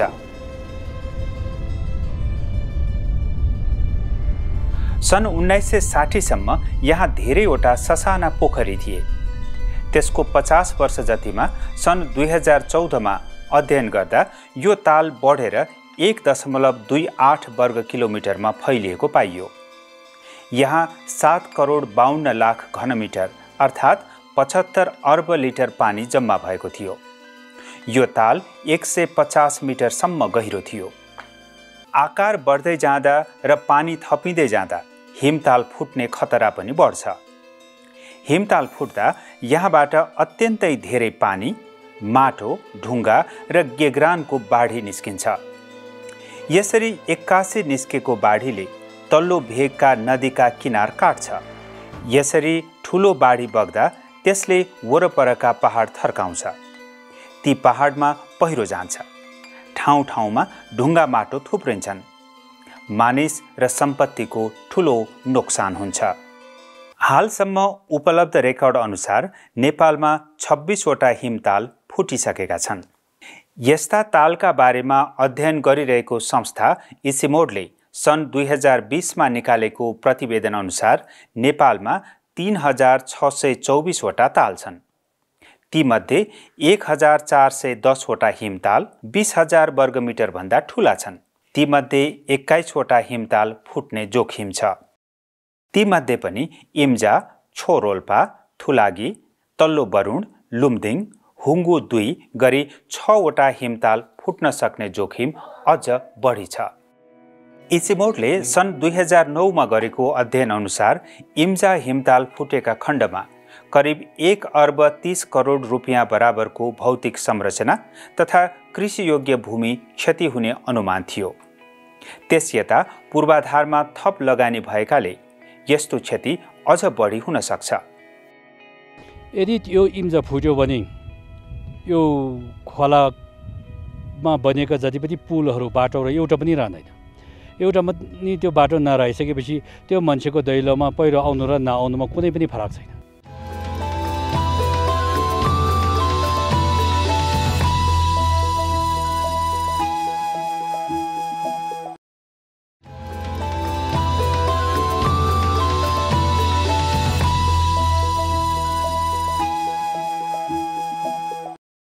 रिपोर्टिङ गर्ने क्रममा हाम्रो रिपोर्टर अनिता भेटवाल स्वयंलाई कोभिड-19 ले च्याप्यो। भाइरसबाट आक्रान्त हुँदाहुँदै अनिता भेटवालले आफ्नो रिपोर्ट पेश गरिन्। 2078 साल वैशाख 16 गते बुधबार दिनको ठीक 1 बजे हामी टेकुको शुक्रराज ट्रपिकल तथा सरुवा रोग अस्पतालमा थियौं। त्यहाँ हामीले धादिङका कमल तामाङलाई निकै हताश अवस्थामा भेट्यौं। उहाँका भाइलाई सास फेर्न गाह्रो भएको थियो। उहाँलाई कोरोना लागेको शङ्का गरिएको थियो। चिकित्सकहरूका अनुसार उहाँलाई तत्काल अक्सिजन दिनु पर्थ्यो, तर अस्पतालमा कोरोना संक्रमितलाई उपचार गर्ने बेड एउटा पनि खाली थिएन। एम्बुलेन्समा राखेर धादिङबाट पाटन अस्पताल अनि पाटन अस्पतालबाट टेकु ल्याइ पुर्याउँदा बिरामीको अवस्था निकै गम्भीर भइसकेको थियो। यस्तो अवस्थामा सरकारी अस्पतालमा बेड नपाएपछि बिरामीलाई निजी अस्पताल लाने आँट राजुलाई आएन। कसरी गर्ने हेर्नु न, अब यहीँ भएर लिएन, अब भोलि मात्र लिने। अब पिसिआर गरेर अब चेक गरेपछि कोभिड आयो भने भोलि अब भएर लिन्छु भन्छ। भोलिसम्म बिरामी केही भयो भने। टेकु अस्पतालमा वार्डतर्फ 30, आइसियुमा 22 र इमर्जेन्सीमा 15 बेड छन्। त्यस दिन यी सबै बेड भरिभराउ थिए। यति जानकारी भेला गरेर यो रिपोर्टको खाका तयार गर्दै गर्दा मलाई कोरोनाको दोस्रो लहरले सबैभन्दा बढी थल्याएको नेपालगञ्जको अवस्था कस्तो होला भन्ने लाग्यो। त्यहाँ गएर रिपोर्टिङ गर्न पाए हुन्थ्यो जस्तो लाग्यो। तर त्यति नै बेला म आफैलाई कोरोना लाग्यो। कोरोनाबाट जोगिन मैले सकेसम्म कोसिस गरेकी थिएँ। फेस सिल्ड र मास्क लगाएकी थिएँ। सेनिटाइजर हातमा टुटेको थिएन। सम्भव भएका बेला मानिसबाट टाढा हुन कोसिस पनि गरेकी थिएँ। तर पनि मलाई कोरोना लाग्यो। त्यसैले घरबाट बाहिर निस्किसकेपछि आफू मात्र सावधान भएर पुग्दैन कि सबैले पो सावधान हुनुपर्ने रहेछ कि जस्तो लाग्यो। कोरोना देखिएको 5औं दिन शरीर पाकेको फर्सी जसरी गलेको छ। स्वाद र बास्ना थाहा पाउँदिन। रातभर खोकी लाग्छ। छाती चिमोटे जसरी दुख्छ। घरिघरि अक्सिजन नाप्छु।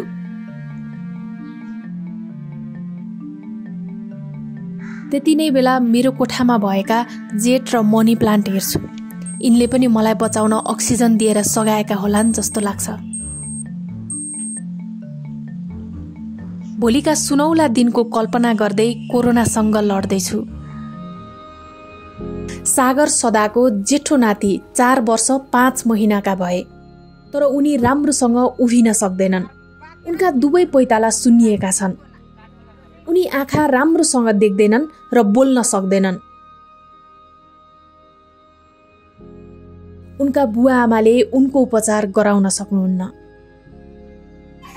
तभी पैसा उसा रहते तब न करवाबै। पैसा के दिक्कत है तो हम कथी करबे? घर पर किछ तो हेबे न कर के ओकरा हम कहाँ से पैसा लबे से हम इलाज करे चाहिए। घर पर तहिए भे 3 साल घरों के बनायल भेले कर्जा महाजन लके आ घर पर चढ़बे न करी छथिन।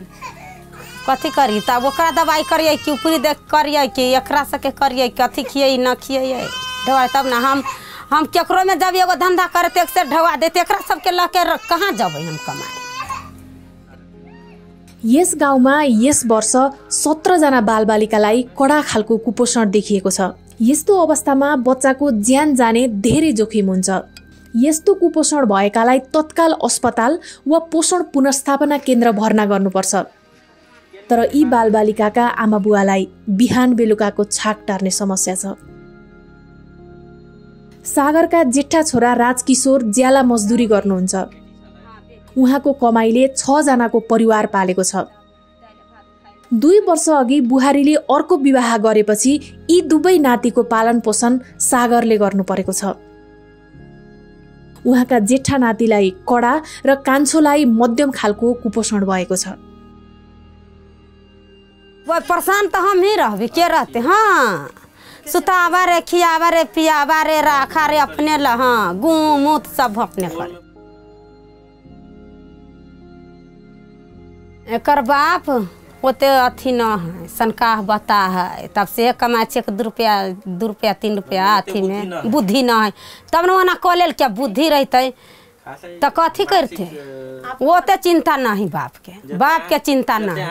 हाँ न हम न रहती तो मर गल रहती के दोनों बच्चा के रखती के अच्छी तो सबके पोस पास के ध के खिया पिया के रख सुता उता के रख ली। फल फूल कहियो न ले ली। हम कहला कही ले ली ढवा न करी हम कहाँ से फल फूल खिया दी।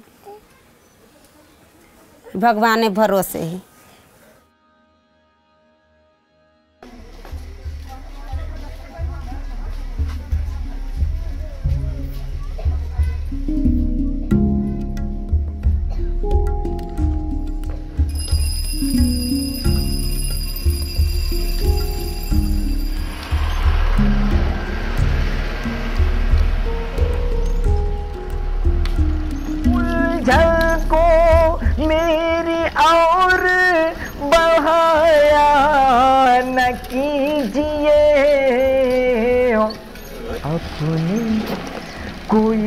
तरह से सजाया न कीजिए, अपने को इस तरह से सजाया न कीजिए। पेसाले रिक्सावाला तर गजलका शौखिन छन् अब्दुल वहीद कौसर नेपाली। गजलका स्रष्टा र साधक पनि हुन् उनी। उर्दू भाषा उनको प्रकट हुने माध्यम हो। जब उनी लेख्छन् शब्द बग्न थाल्छ, जब उनी गाउँछन् झङ्कृत हुन्छ जीवन।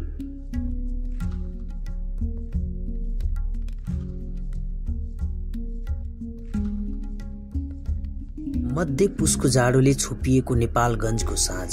नेपालगञ्ज सुर्खेत सडकमा गुडिरहेको 5000 जति रिक्साका चालकहरू जाडोले थरथर काम्दै दाँत बजाइरहेका थिए।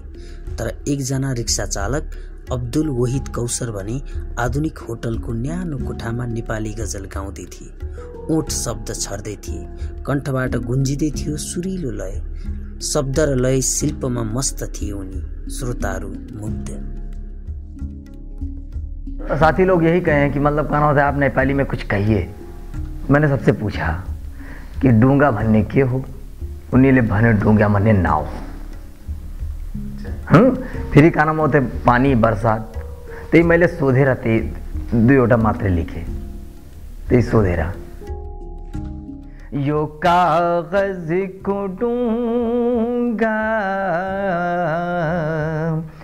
यो बरखा को पानी, मयालू बिना कसे तो छा जिंदगानी, मयालू बिना कसे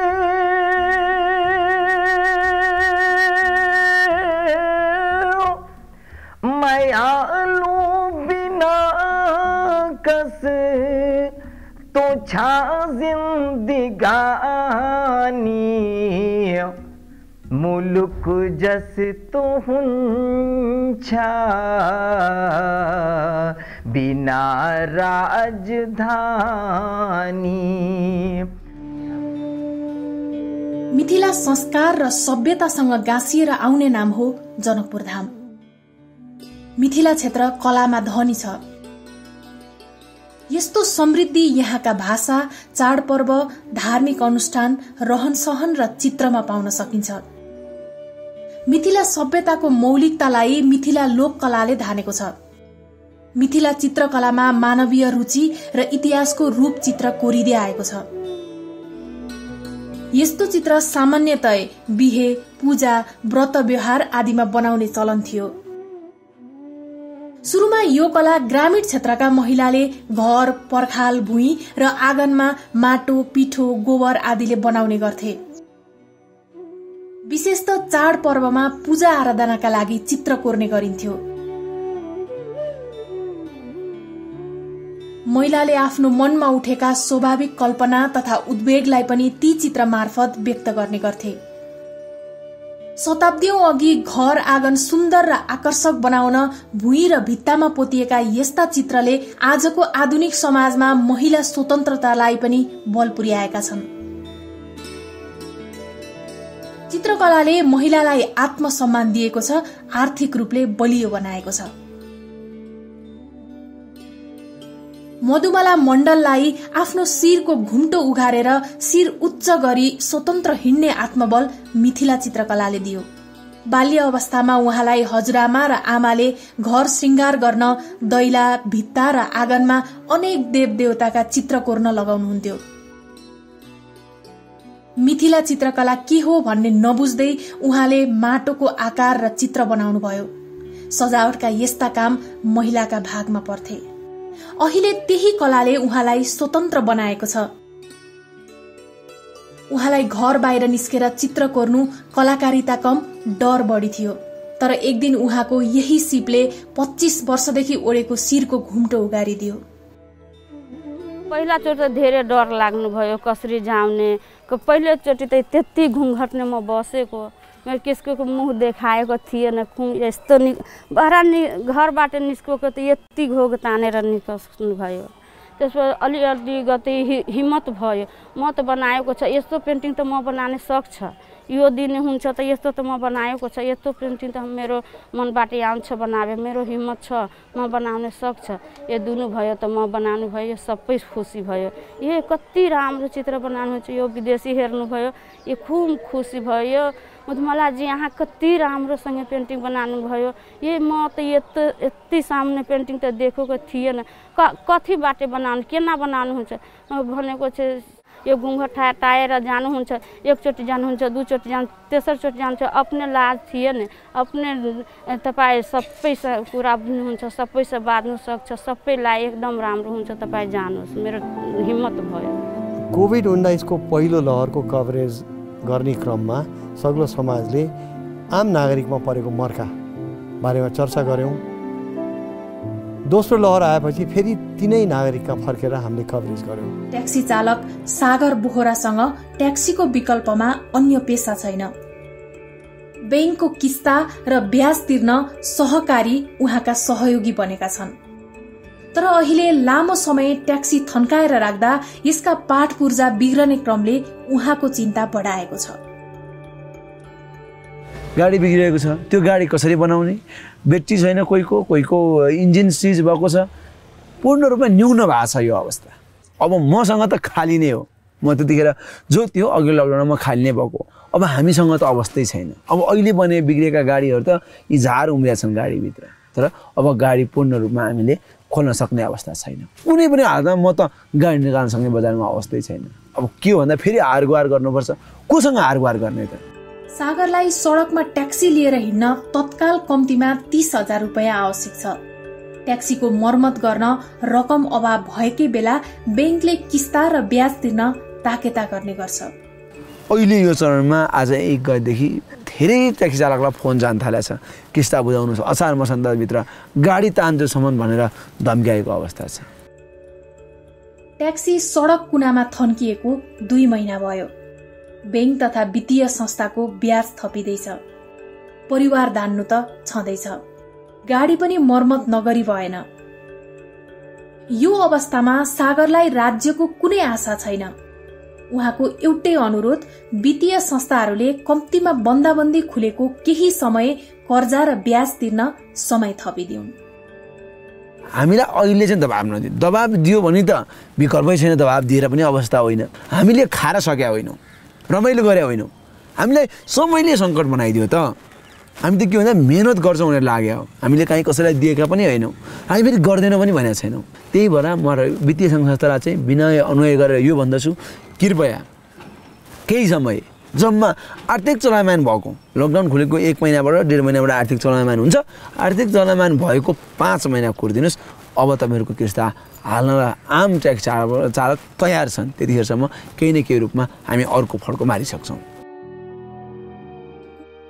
गत वर्ष कोरोना भाइरसको त्रास फैलिएर 2076 साल चैत्र 11 गतेदेखि बन्दाबन्दी भएपछि देशभरका स्कुल बन्द भए। विद्यार्थीहरूको पठन पाठन रोकियो।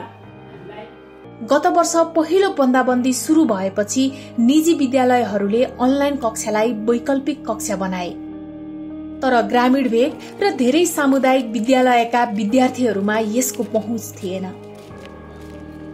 त्यसैले सरकारले जारी गरेको वैकल्पिक प्रणालीबाट विद्यार्थीको सिकाइ सहजीकरण निर्देशिका केही विद्यालयहरूलाई काम लाग्यो। जस अनुसार अनलाइन रेडियो टेलिभिजन प्रिन्ट र खुला शिक्षा माध्यमबाट सरकारी विद्यालयहरूमा पठन पाठन सुरु भयो। तर अधिकांश सरकारी विद्यालयमा आवश्यक पूर्वाधार र जनशक्ति तयार नहुँदा वैकल्पिक विधिको पठन पाठन सबै ठाउँमा पुग्न सकेन। यसको प्रत्यक्ष असर विद्यार्थीको सिकाइमा पर्दै गयो। साथै उनीहरू अन्योलमा रुमलिनु पर्यो। कोभिडले गर्दाखेरि अहिलेको शिक्षाको अवस्था त एकदमै नाजुक छ। अब यो नेपालमा मात्रै होइन संसारभरि नै यो स्थिति कायम छ होइन। कुनै कुनै अवस्थामा त संसारभरिको 190 देशबाट अरबौं झन्डै 2 अरब बच्चाहरू स्कुल जान पाएनन्। अहिले अलि कम छ अलि धेरै बच्चाहरू स्कुल गएका छन्। कुनै कुनै देशमा त यो कोभिड नियन्त्रण पनि हुन लागिसक्यो। तर नेपालको लागि चाहिँ यो अवस्था एकदमै नाजुक छ, किनभने यो युनेस्को एउटा स्टडीले के देखाउँछ भने हरेक देशमा 18 हप्तादेखि 20 हप्ता 24 हप्ता म्याक्सिमम भयो भने 41 हप्तासम्म स्कुल क्लोज भएको छ। अनि नेपालको अवस्थामा चाहिँ यो सबभन्दा धेरै छ, त्यो चाहिँ 61 हप्ता। 2078 सालको सुरुमै कोरोनाको दोस्रो लहर पहिलो भन्दा झन भयानक भएर आएपछि यो शैक्षिक सत्र कसरी चल्छ भन्ने बारेमा अन्योल छ। यसले गर्दा विद्यार्थीको चौतर्फी विकासमा असर पुगेको छ। अब सरकारले शिक्षा नीतिका लागि विकल्प खोज्ने बेला आएको छ। अब पनि नीति तथा कार्यक्रम बनाउँदा शिक्षाका विविध आयामलाई समेट्न र कार्यान्वयन गर्न नसक्ने भए शिक्षा क्षेत्र खाडलमा पर्ने निश्चित जस्तै छ। 2 हप्ता अघि मात्र कोरोना महामारीको तेस्रो लहर आउन सक्ने र यसले 18 वर्ष मुनिका बालबालिकामा बढी जोखिम हुन सक्ने भनेर स्वास्थ्य मन्त्रालयले परिपत्र जारी गरेको छ। त्यसैले जनस्वास्थ्यविदहरूले तत्काल विद्यालय खोलेर भीड़ नगराउन सल्लाह दिएका छन्। यसले शिक्षा क्षेत्र अझै कति समय प्रभावित हुने हो निश्चित छैन। यसको समाधान खोज्ने र विद्यार्थीको पठन पाठन र सिकाइलाई नरोक्न कसले बाटो खोलिदिने त प्रश्न यहाँ उठ्छ। साथै के हामीले केही उदाहरणीय वैकल्पिक शिक्षाको अभ्यासलाई नेपालभरको साझा अभ्यास मान्न मिल्छ? खासमा यी शैक्षिक प्रणालीले महामारी बीच कसरी अध्यापन गराइरहेका छन् त? हालका शैक्षिक प्रणाली फलदायी छन् भने यसलाई नै पो थप अहिलेको विकल्प मान्ने कि? यहाँ हामी मेलम्चीको छेउमा छौँ। यहाँको पानी झरेर मेलम्चीमा जान्छ। हामी मेलम्ची, त्यसपछि इन्द्रावती, त्यसपछि भोटेकोसी झर्दछ। भोटेकोसी र इन्द्रावती जहाँ मिसिन्छ त्यसपछि चाहिँ नि सुनकोशी भन्ने गरिन्छ। अझै हामी पूर्व जाँदै गर्दा तामाकोशी, तत्पश्चात माथिबाट लिखु खोला, अरुण नदी, अनि नेपालको पूर्वी क्षेत्रमा नेपालको सिमानाबाटै यतातिर झर्ने तमोर नदी। तमोर नदी कञ्चनजुङ्घा हिमालबाट झर्दछन्। दुधकोशी, दुधकोशीको उद्गम सगरमाथा चोमलोङमा हो। पुरै खुम्बु हिम नदीदेखि लिएर गोकियो भन्नुहोस्, आमाडब्लामबाट झर्ने इम्जा ग्लेसियर र इम्जा खोला भन्नुहोस्, यी सबै मिसेर दुधकोशी तल ओखलडुङ्गा हुँदै सुनकोशीमा मिसेपछि अझ पूर्व लाग्ने हो। यो छ यत्रो विशाल जलाधार क्षेत्र कोशी नदीको। मलाई सोध्नुहुन्छ भनेदेखि विशाल मात्र होइन, यसले त मलाई त भावुक बनाउँदैछ। कत्रो नदी, यो नदीमा कति संस्कृति गाँसिएको छ, कति इतिहास गाँसिएको छ र कति सम्भावनाहरू गाँसिएका छन्।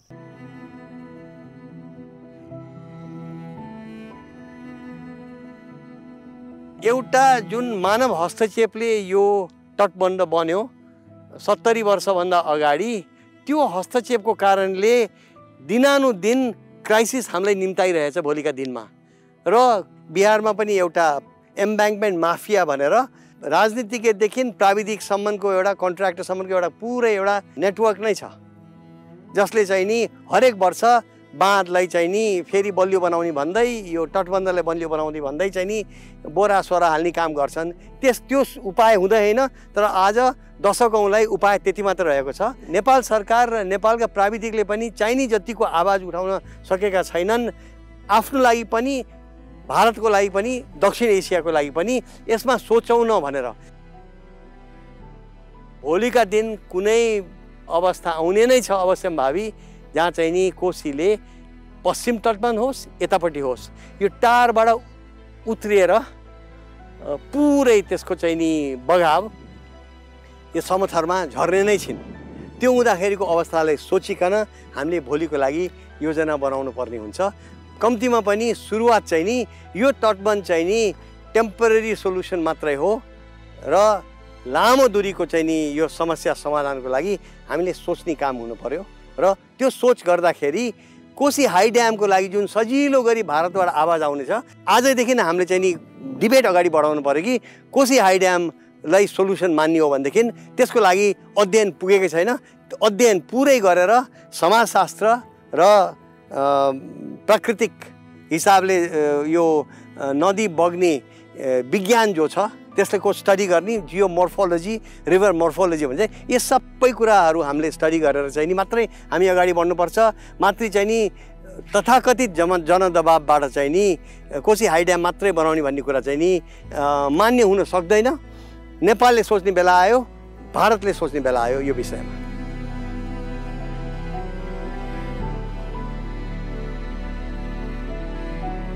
दर्शकहरू, सग्लो समाजको हाम्रो टिम र यहाँहरू हामी सँगै हिँड्यौँ 7-7 महिना, 27 अङ्क। यस दौरानमा हामीले हाम्रो मुलुक, हाम्रो समाजको विभिन्न आयामहरूलाई चाहिँ नि निहाल्ने मौका पायौँ। म आफैलाई भाग्यमानी ठान्छु कि कतिपय गर्न चाहेका कुराहरू कतिपय कारणले जान पाइएको थिएन, रिपोर्टिङ गर्न पाइएको थिएन। मैले आफूले पनि यो मौका जुराएँ सग्लो समाज मार्फत। डिस होम र हिमाल मिडिया दुवैलाई धन्यवाद सग्लो समाज टिमको तर्फबाट, र विशेष गरी यहाँहरू दर्शकलाई यो हाम्रो सिजन 1 लाई चाहिँ नि साथ दिनुभएकोमा। हामीले यो कार्यक्रम गर्ने दौरानमा हामीसँग रहनुभयो क्यामेरा पछाडि मोहन मैनाली, ध्रुव बस्नेत, इलम दीक्षित, अजय उपाध्याय लगायत हाम्रो टिम। यस्तै डिसोमको तर्फबाट हामीलाई प्रेरणा दिन अगाडि बढ्नुभयो सुदीप आचार्यजी, मधु आचार्यजीले हामीलाई यो सबै कार्यक्रम जुराउने काम गरिदिनु भयो। यो 7 महिनाको दौरानमा मुलुककै बारेमा, समाजको बारेमा कति कुरा हामी आफैले पनि सिक्यौँ।